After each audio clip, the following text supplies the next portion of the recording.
Eh bien salut à vous les Wonders, j'espère que vous allez bien. Aujourd'hui nous sommes ici à Disneyland Paris, en direction évidemment du parc principal. Aujourd'hui on va aller voir toutes les petites nouveautés qu'il y a eu sur le parc qu'on n'a pas vues depuis ces derniers temps. Alors écoutez, je vous emmène ici et c'est parti. J'espère qu'il y a plein de choses que j'ai loupées et qu'on va découvrir peut-être plein de choses. Allez c'est parti.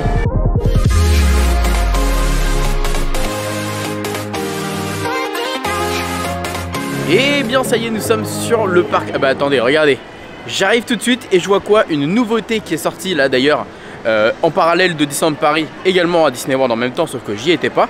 Donc je les vois pour la première fois. C'est très mignon, c'est au prix de 56 € et c'est des pulls. Regardez ça. En gros c'est des pulls aux couleurs des personnages. Donc on a Marie par exemple ici avec la capuche. Ici on a Marie qui est brodée. Derrière on n'a rien de particulier. Donc on a ça, on a également Lotso avec évidemment, vous avez compris le topo, la capuche Lotso qui va avec. Donc avec Lotso qui est entre guillemets brodé ici. Et on a également normalement Stitch en bleu avec également la capuche de Stitch. Voilà. Et ici nous avons Tic et Tac. Et ici on a Tac. Donc c'est plutôt cool ce qu'ils ont fait, vraiment. Donc je trouve que c'est plutôt sympa, les petits produits, c'est sympathique. Moi personnellement je me porterai pas parce que c'est trop simple. Et enfin trop simple, oui et non. C'est avec l'idée déjà de la capuche assez osée, c'est pas forcément simple. Mais je trouve que le sweat en lui-même est trop simple. Voilà, c'est ça que je voulais dire. On a également regardé au niveau de Storybook Store plein de petits jeux de société. Avec le grand quiz, Around the World, ça on l'avait déjà filmé. Splendor version Marvel, mais également ce Escape Game qui a l'air très sympa. J'ai bien envie de le tester et de voir ce que ça donne. Donc à voir. À voir. Devenez le héros de vos aventures. 5 scénarios inédits, 5 heures de jeu, 3 à 8 joueurs. En vrai ça peut être très sympa. Donc voilà, j'hésite bien. Au niveau de la collection d'Halloween, regardez, il y a ce nouveau t-shirt qui vient de sortir. Alors il est super cool parce que moi je vous dis la vérité, je le cherchais partout avec ma copine à Disney World. Quand on est arrivé, en fait je vais pas vous mentir, on a craqué dessus. Il est au prix de 40 €. Voilà, il est très simple. Mais en fait quand nous on l'avait remarqué à Walt Disney World et qu'on s'est dit allez on l'achète, et bien il y a une rupture de stock, voilà, simplement. Et donc là de voir qu'il est arrivé ici à Disneyland Paris, et ben ça fait plaisir, voilà. C'est le petit produit qui me fait plaisir. Donc comme quoi. Et est-ce qu'il y a autre chose de nouveau? Non, il n'y a rien d'autre de nouveau.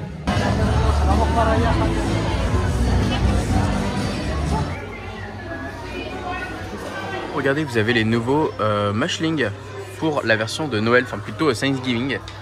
Donc vous en avez encore, hop, 6 avec une surprise en plus, donc 7. On a Doug qui sent le pâté de bœuf et au jus. On a Pumba qui ressemble à un pain bretzel salé. On a Bianca qui est un camembert au four. On a Pile Poil qui est une bouchée de céréales. On a les aliens qui sont bacon et choux de Bruxelles. Et Robin des Bois qui est un cidre de pommes chaud et épicé. Et on a le personnage mystère. Voilà, on va en ouvrir 2, voir ce qu'il y a à l'intérieur. Bon, ça y est, on a acheté nos 2 petites Mashlings. J'espère que c'est pas les mêmes comme la dernière fois avec les deux comment on appelle ça, que j'avais acheté la dernière fois. D'ailleurs vous étiez nombreux à m'avoir donné des tips, mais j'avoue que j'ai pas retenu le tips. Donc bah tant pis. Donc c'est parti, on va découvrir ça dans un premier temps. La première. Moi, je déchire toute la boîte, j'ai rien à faire. On y va comme un bourrin. Oh je crois que c'est le mystère. Oh c'est le mystère. Ah non c'est Pumba. Oh je suis déçu je crois. Je croyais que c'était le mystère mais en fait non c'est Pumba. Donc Pumba qui est un pain bretzel salé. Voilà. Et à l'intérieur, ah il y a ça, c'est pour ça que ça bougeait. Ah c'est de la sauce au fromage, ok très bien. Donc on a ça, hop, ça on peut jeter. Et on a le deuxième. Je pense que c'est le même en fait. Je pense que c'est le même. Parce que du coup là je sens le deuxième truc qui bouge à côté. Alors nous avons de la canneberge. Et c'est un alien. C'est les aliens. Ah ils sont cool les aliens. Du coup on a ces deux là, l'alien et Pumba. Bon en vrai voilà c'est cool, je voulais plutôt Robin des Bois. Au moins j'en ai 2 qui sont différents. Et alors petite information, j'ai vu d'ailleurs qu'il y a une nouvelle collaboration avec M&M's qui s'installe à Disneyland Paris justement dans les boutiques etc. Et pour la première fois il va y avoir un espèce de maison hantée. Enfin vous savez quand ils font un peu peur dans les maisons hantées etc. Au niveau du Disney Village. Donc à voir ce que ça va donner. c'est durant la période de la fin de Halloween, donc fin d'octobre. Donc on verra ce qu'ils vont proposer. J'essaierai de voir si je serai dans les parages pour essayer d'aller la visiter. Mais je pense qu'on sera pas au même niveau que du Astérix ou des trucs comme ça. Je pense que ça sera plutôt un peu enfantin. Après on peut être surpris et ce serait drôle d'être surpris en vrai. Franchement ce serait pas mal. D'ailleurs, en parlant d'Halloween, hier, il y avait une nouvelle activité qui avait lieu ici à Disneyland Paris. C'était fabriquer des citrouilles avec les personnages. Donc il y avait Tic et Tac, il y avait Pluto et il y avait Pluto Donald. Et en fait, ça a duré que 24 heures parce qu'il y avait des problèmes visiblement avec les personnages. Les visiteurs ne respectaient pas les personnages. C'était un peu trop étouffant, c'était un peu trop... Enfin, c'était pas assez respectueux entre guillemets. Et donc du coup, c'était peut-être trop dangereux. Donc ils ont décidé d'arrêter cette activité. Dommage, ça avait l'air d'être fun, donc je trouve ça bête. Allez, on va aller faire un tour du parc et voir les dernières nouveautés qui ont été annoncées à Disneyland Paris. Alors, à mon avis, vous devez en avoir marre, mais tout droit qui vient de Walt Disney World, nous avons ce t-shirt de Bruno. T-shirt de Bruno qui vient de Disney World. Hein, et je le trouve, en fait, je trouve que le design comme ça est vraiment cool. Et il est au prix de 36 €. Voilà, allez, on va aller dans la boutique. Alors ici, on a un tout nouveau sweat qui est nouveau, hein, je l'avais pas vu. Oh, c'est un effet un peu de jean, attendez. Attendez, ah non, c'est semblant jean, mais c'est pas du tout du jean. Mais j'aime bien l'idée. J'aime beaucoup l'idée en fait. Oui, c'est un peu de jean. Donc sympa. Bon, c'est pas mon délire vu qu'en plus c'est Stitch, vous le savez. Et il est au prix de 80 €. Voilà, sympathique. Alors au niveau ici de la boutique, vous avez également un nouveau bob qui est proposé dans la collection justement du Roi Lion, hein, qu'on avait depuis quelques temps. Donc on a le design comme ça d'un côté et on a le design comme ça de l'autre. Et je trouve ça vraiment cool qu'ils fassent comme ça des bobs réversibles. Ça par contre c'est propre à Disneyland Paris, hein. Vous le voyez pas ailleurs, et ça c'est plutôt cool. Et c'est au prix de 25 €. De toute façon le Roi Lion est très populaire ici à Disneyland Paris. Un peu moins je trouve dans les parcs américains, donc voilà. Et ici on a la version un petit peu plus pancho, très jolie. Ah, il est très joli, hein. Franchement, vraiment j'adore. 60 €, très sympa. Bon, au moins c'est pour vous tenir chaud. Bon, c'est évidemment pas pour moi, hein. C'est pas, je mettrai jamais ce genre de truc. Mais franchement je trouve qu'il est vraiment joli. Voilà. Alors vous vous rappelez ce glacier là qui ont changé la carte et qui ont mis du carte d'or maintenant? Eh bien ils ont toujours pas changé le logo. Ils ont toujours pas changé l'affiche de la promotion pour Ben & Jerry's alors que c'est devenu carte d'or. Donc je trouve ça un peu dommage. Voilà, parce que on pourrait s'attendre à avoir du Ben & Jerry's à l'intérieur et pas du tout. Ce n'est pas du Ben & Jerry's, il y a encore écrit ici, hein. Concernant une attraction, on a eu des informations pour une nouveauté, mais au-delà de la nouveauté dans l'attraction, on a eu d'autres informations cette semaine, dont justement au niveau du Casey Corner, toute la zone en fait, si vous voulez, extérieure de la terrasse, eh bien va être réaménagée. Enfin, il va y avoir une partie un peu couverte pour justement éviter, vu qu'on est dans comment dire, une météo assez particulière ici en France et il pleut très souvent. Et bien du coup, ils ont décidé de faire une zone toute couverte à cet endroit-là. Et pareil pour la zone avec la rencontre personnage qui est juste à côté, où justement vous avez en ce moment Stitch. Et bien il y aura également une zone couverte à cet endroit pour justement permettre aux visiteurs d'attendre tranquillement sans être sous la pluie s'il y a de la pluie ou autre. Également on a l'information qu'il y a des changements de file d'attente dans deux attractions, Hollywood Tower Hotel et également Peter Pan, puisque pareil pour ces deux attractions, il y a une grande partie un peu en extérieur. Et si malheureusement il pleut, eh bien vous l'avez dans l'os quoi, parce que du coup vous devez attendre sous la pluie. Et c'est un calvaire. Imaginez, vous avez attendu plus d'une demi-heure et il se met à pleuvoir, vous n'allez pas abandonner, vous allez vouloir rester. Sauf que en fait c'est horrible parce que il pleut. Voilà. Et on va aller devant l'attraction qui va recevoir une petite modification prochainement. Donc on y va. Grosse annonce également concernant le château et un spectacle qui va se passer justement au niveau du château. Eh bien c'est Disney Symphony of Color, ça sera pendant janvier. Vous savez, la fameuse saison de janvier qui a été annoncée comme une nouvelle saison, etc. Eh bien durant cette période, il y aura un nouveau spectacle qui va être directement sur le château. Alors est-ce que ça va être en mode pré-show ou est-ce que ça va être en mode spectacle qui va remplacer Dream? On ne sait pas encore. Et on parle d'un spectacle qui prendrait les codes et les thèmes de Main Street Electrical Parade. Donc ça c'est super cool. La première image visuelle qu'ils ont postée, elle est magnifique. Enfin honnêtement ça vend du rêve. Je vois déjà plein de choses possibles avec justement les drones, avec tout ça. À voir s'il y aura des feux d'artifice parce qu'ils en ont pas forcément parlé de la pyrotechnie. Et quand on sait que Disneyland Paris fait des choses magnifiques avec les drones, je pense qu'aujourd'hui si on peut clairement dire un des points positifs et les meilleurs points de Disneyland Paris, c'est clairement les spectacles de drones, c'est une dinguerie. ce qu'ils ont fait pour la fin du 30e anniversaire. Je suis dégoûté de l'avoir loupé. Mais en même temps, je suis tellement content pour les amis qu'ils aient pu vivre une telle expérience. Moi, voilà, j'ai très hâte de découvrir ça. J'ai très hâte et je suis très optimiste justement sur ce genre de spectacle. Donc, à voir ce que ça va donner. Et j'ai hâte d'être en janvier du coup. Voilà. Parce qu'ils arrivent à nous hyper avec un truc sympa là pour justement cette période. Donc, à voir. Et je pense qu'on peut voir les Disney les plus populaires représentés durant ce spectacle. Donc voilà. Allez, on va aller au niveau de Frontierland. Une collection qui vient encore de Walt Disney World vient d'arriver. Elle est très jolie, donc c'est un bon point et c'est très sympa. Bon, voilà, le seul point négatif, comme j'explique, c'est qu'après à chaque fois, le problème c'est que quand vous allez partir aux États-Unis ou dans un pays comme Hong Kong, eh bien en fait vous allez vous rendre compte que c'est les mêmes merchandising et que du coup vous n'allez pas être emballé plus que ça. Alors évidemment, on n'a pas toujours tout au maximum, mais je trouve ça dommage de retrouver à chaque fois les mêmes codes, les mêmes couleurs, les mêmes délires, les mêmes designs, etc. Voilà, mais bon, après, comme je l'explique tout le temps, on a seulement 20 à 30% de ce qu'ils ont. Ils ont toujours le stock le plus important, eux, de toute façon, donc vous inquiétez pas, vous allez trouver de toute façon des produits différents et sympas. Alors, du coup, allons dans cette boutique. En même temps, on va voir s'il y a le nouveau t-shirt que je vous ai parlé justement. Alors, le nouveau t-shirt qu'on a vu tout à l'heure, pour le moment, il n'est pas là. Donc voilà la nouvelle collection avec justement cette gourde avec Ernesto de la Cruz. Ce design est très beau, hein, vraiment. Franchement, c'est très très joli ce qu'ils font. C'est au prix de 25 €. Et moi, je trouve que c'est vraiment très joli. Donc ici, on a les arrière-grands-parents de Miguel avec justement Imelda ou Imelda, je crois, et Hector. Donc c'est trop bien.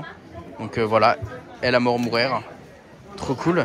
Et ici, on a un petit sac Loungefly. Très sympathique également, aux couleurs de Miguel, avec des fleurs, etc. Et celui-ci, il est au prix de 80 €. Voilà, très sympathique. Hop, on a également le mug ici, très sympathique, avec pareil le même design de Miguel, avec sa capuche et le maquillage. Hop, avec des notes de musique, avec les étoiles, les maracas, tout ce qui rappelle un peu le Mexique justement. Et il est au prix de 17 €. Très joli, très sympa. On a également un t-shirt pour enfants, ici, au prix de 40 €. Voilà, sympa. On a ça qui fait un carton. Ce produit-là fait un carton, c'est un truc de ouf parce que là, il se fait dévaliser depuis tout à l'heure. Il est au prix de 10 €, en même temps, il fait très chaud. Et c'est un éventail. Regardez comme il est trop beau. On a Ernesto, on a Miguel et on a le couple juste là en fait. C'est tous les designs qui sont représentés. Donc trop cool. Voilà. C'est Ears qui sont très jolis justement. Avec un style un petit peu faux cuir. Très sympa. Et elles sont au prix de 30 €. Voilà. Avec hop juste ici la tête de Mexicain, enfin du squelette mexicaine.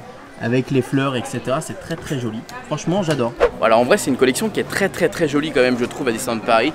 Ça fait plaisir qu'elle soit arrivée malgré tout, même si je dis que je suis pas fan qu'on retrouve un peu les mêmes designs partout. Je reste quand même content de retrouver ce genre de collection ici à Disneyland Paris. Voilà, donc c'est cool. En plus, ils essayent à chaque fois d'être à peu près dans les mêmes prix, donc c'est pas mal. Franchement, 10 € l'éventail, pas mal. Hein. En plus, il est joli, hein, donc c'est normal qu'il fasse un carton. Voilà les amis, bon allez, je me pose un peu. Je vais voir sur internet si j'ai raté d'autres choses. Et puis on va en parler rapidement. Ah oui, en termes d'informations que je ne vous ai pas encore communiquées, c'est vrai que j'avais oublié. Les personnages de certains hôtels, particulièrement au Disney Hotel Santa Fe, eh bien, reviennent le matin de 8h15 à 11h15. Donc voilà, si vous séjournez dans l'hôtel, eh bien ça peut être cool, comme ça vous allez voir les petits personnages qui seront directement à l'accueil. Et pareil, je pense que dans le Cheyenne avec Woody, je pense qu'il est là le matin également. Je crois que c'est surtout au Newport, c'est pas le cas, et au Sequoia, je crois. Après, à vérifier, hein, peut-être que ce que je dis est faux. Et voilà, mais en tout cas, c'est juste les informations que je cherche à chaque fois. Là, vu que j'étais pas là, j'ai du retard, donc je cherche un peu partout, voir si j'ai loupé autre chose. Je vais vous emmener, du coup, comme j'expliquais, vers une attraction. Parce que y a une attraction qui va subir des modifications prochainement. Et donc je trouverais ça cool de vous en parler. Donc écoutez, eh bien je vous emmène jusqu'à Fantasyland. Voilà. Alors dans la chaumière des 7 nains, on a la toute nouvelle collection de Encanto. Donc ça on l'avait déjà montré je crois. Mais on a surtout ce plat en fait de Bruno. Il est tout léger. Ah oui ok, c'est un je sais pas si c'est une assiette ou je sais pas c'est quoi. C'est un plat, ouais, simplement c'est un plat de Encanto, voilà, avec Bruno dessus, très sympathique. Et il est au prix de 25 €, voilà. Et on a également ce gros bol, juste ici avec la maison de la casita au prix de 40 €. Voilà, mais je trouve que franchement cette assiette là, ce plat est très sympathique. Après, vous pouvez manger dedans, vous pouvez ramener des milliardises, enfin, voilà, il y a plein de possibilités. Donc c'est plutôt cool, voilà. Donc Encanto qui est représenté ici dans la chaumière des 7 nains.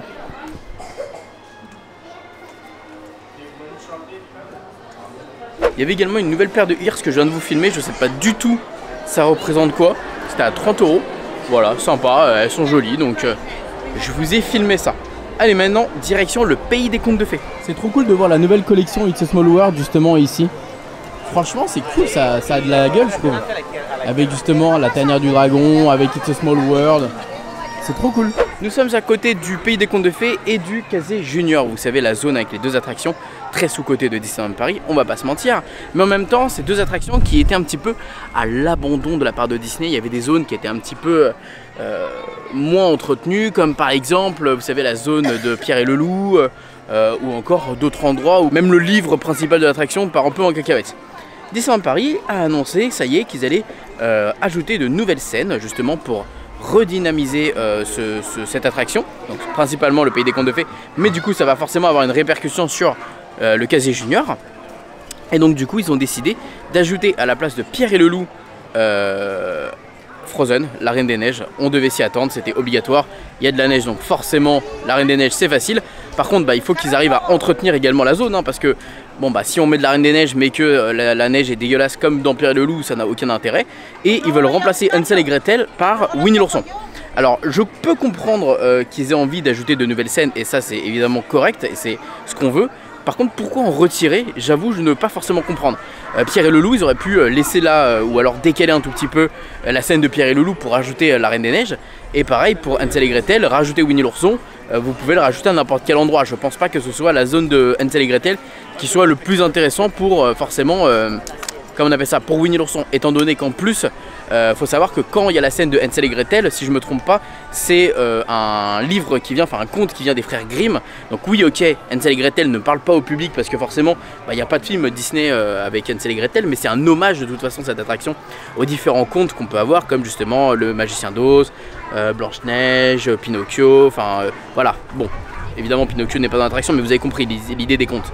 Et du coup, les frères Grimm ont fait Blanche-Neige, Réponse, et justement Hansel et Gretel. Et c'est pour ça qu'on avait justement Hansel et Gretel dans cette zone, puisque on avait justement Réponse et Blanche-Neige à ce moment-là. Donc rajouter Winnie l'ourson au final n'aura plus aucun intérêt, en tout cas l'hommage qu'on avait de justement des frères Grimm, donc c'est ça qui est dommage. En tout cas je suis content qu'ils réactualisent un petit peu cette attraction, mais juste dommage qu'on fasse du +1 -1 au lieu de faire du +2 simplement, au lieu de pas forcément retirer des choses. Bon ils ont décidé de retirer parce que ça parle moins au public, ok, je peux comprendre, mais à voir du coup ce que ça va donner par la suite. Allez, direction studio, je crois que là-bas il y a des choses, surtout principalement du merchandising. Voilà, nous sommes de retour ici au niveau du Walt Disney Studio. De retour pour vous jouer un mauvais tour. D'ailleurs, en venant ici, je suis trop... Enfin, moi il y a des choses comme ça qui me touchent énormément. J'ai rencontré quelqu'un qui travaillait au Downtown. Et rappelez-vous, j'ai fait une vidéo il y a peut-être 2-3 mois au Downtown. Et effectivement, moi je suis toujours dans la transparence, dans l'honnêteté. Si j'aime quelque chose, je le dis. Si j'aime pas quelque chose, je le dis, vous le savez. Et je dis que le Downtown est pour moi aujourd'hui un des meilleurs restaurants de Disneyland Paris. Et je le pense encore et je le dis honnêtement, en toute sincérité. Et donc du coup, il est venu me remercier tout à l'heure pour la vidéo. Il m'a dit écoute, toute l'équipe, on était trop contents des retours que tu as fait, trop contents de ce que tu dis. Mais en même temps, c'est vrai, je dis ce que je pense et vraiment, je suis en toute transparence, à chaque fois honnête. Même si, si je dis que quelque chose n'est pas bon et que quelque chose n'est pas ouf ou que l'accueil est pas ouf, je sais que malheureusement, ça va faire que certains cast members vont peut-être être déçus, vont peut-être moins m'aimer, m'apprécier, etc. Mais c'est pas grave, moi je pars du principe que mon but c'est de toujours être transparent dans l'analyse et de ce que je fais et voilà, de ce que je vis ici. Donc le Downtown, j'avais adoré, je l'adore toujours et je vous le recommande si vous voulez faire un truc à Disneyland Paris. Donc voilà. Allez, on va au niveau du la première boutique. Regardez qui est là en forme de coussin. Groot a fait son arrivée après Rocket qui est juste en bas. Nous avons Groot et il est beaucoup trop mignon, franchement. T'as envie de dormir sur lui. Alors, il est au prix de 50 €. C'est des petits coussins qui sont hyper sympas et moi j'adore. Moi, le Rocket, je dors tout le temps avec. Et le Groot, franchement, On peut se poser la question de si je pourrais craquer ou pas. Hein. Moi franchement j'ai bien envie de craquer pour celui-ci, mais bon, après j'ai plus de place dans le lit. Même en vrai celui-ci il est sympa en vrai. Il est mignon même si j'ai pas aimé le Disney. Bref, voilà le petit Groot à 50 €. D'ailleurs en termes de nouveautés on a aussi, comment on appelle ça, du Noël. On a beaucoup de Noël en termes de nouveautés, mais je prends la décision de ne pas vous montrer de Noël, étant donné qu'on est à Halloween. Et pour moi je trouve ça, c'est un manque de respect envers Halloween de vous montrer du Noël alors que Halloween n'est même pas terminé. Donc je préfère attendre un peu. Bref, voilà, on a des choses sacrées avec ma copine. Halloween, on doit le respecter et faut pas le négliger. Voilà, donc il y a beaucoup de choses de Noël qui sont arrivées, mais vous verrez ça plus tard, en temps et en heure. Bon, on va essayer de voir si le snack que je voulais voir l'autre fois est ouvert. Et non, ce n'est pas ouvert. Ah, ça vient de fermer, je crois. Oh, je suis deg. Écoutez, visiblement, je suis vraiment arrivé un poil trop tard pour les nouvelles petites pizzas que je voulais absolument tester. Bon, écoutez, c'est pas grave, je reviendrai prochaine fois les tester. Là, il est trop tard. En même temps, 18h30 pour moi, c'est l'heure correcte pour manger. C'est dommage qu'ils ferment les snacks comme ça. En fait, il est 18h30, autant laisser ouvrir peut-être jusqu'à 19h. Je sais pas moi, 19h30, 20h. Après bon, je comprends que leur journée de travail, il faut qu'elle termine, mais je trouve ça un peu dommage. C'est cool d'avoir des petits snacks comme ça, surtout que c'est une pizza, donc au final, bref. Ce n'est pas grave. Bah écoutez, je vais faire un tour, mais je crois qu'ici au Walt Disney Studio, il n'y a rien d'autre de nouveau, donc je vais regarder et vous dire. Bon voilà les amis, je pense avoir fait le tour de ce que j'avais loupé. Si vraiment il y a d'autres choses que j'ai loupé, dites-moi dans les commentaires en mode Maxime t'as oublié ça, n'hésite pas à aller voir la prochaine fois, voilà bref. Je compte sur vous aussi, on est une chaîne communautaire, le but c'est de tous partager et de se dire les choses et d'être dans une cohésion, dans une osmose. D'ailleurs vous êtes très nombreux à m'envoyer des messages sur Instagram concernant le nouveau fléau de Paris, les punaises de lit. Oui, est-ce qu'il y en a des en Paris? Est-ce que ça risque quelque chose? Est-ce qu'il y a des problèmes, machin? Alors écoutez, je vais pas faire le... Voilà, j'ai entendu des choses. On verra par la suite ce que ça va donner. On va voir si il va y avoir des répercussions, s'il va y avoir des choses qui vont avoir justement des effets. Bon, visiblement, de toute façon, n'hésitez pas à aller voir la vidéo de Dr Nozman qui, je pense, autour du sujet, peut vous intéresser pour justement vous rassurer sur la situation, etc. Mais je fais quand même une enquête et j'essaie de me renseigner un peu plus sur ce sujet-là pour savoir si à Disneyland Paris, il se passe des choses ou non. Voilà, je pense que c'est important quand même que vous soyez au courant. Allez, moi je vous fais des bisous, je vous dis à très vite pour de prochaines vidéos, à très vite pour du Disney ou autre. N'hésitez pas également à aller voir les chaînes secondaires comme vous le savez. Et évidemment, comme d'habitude, n'oubliez pas que tout le monde a le droit de rêver. Alors pourquoi pas vous? Des bisous tout le monde, ciao.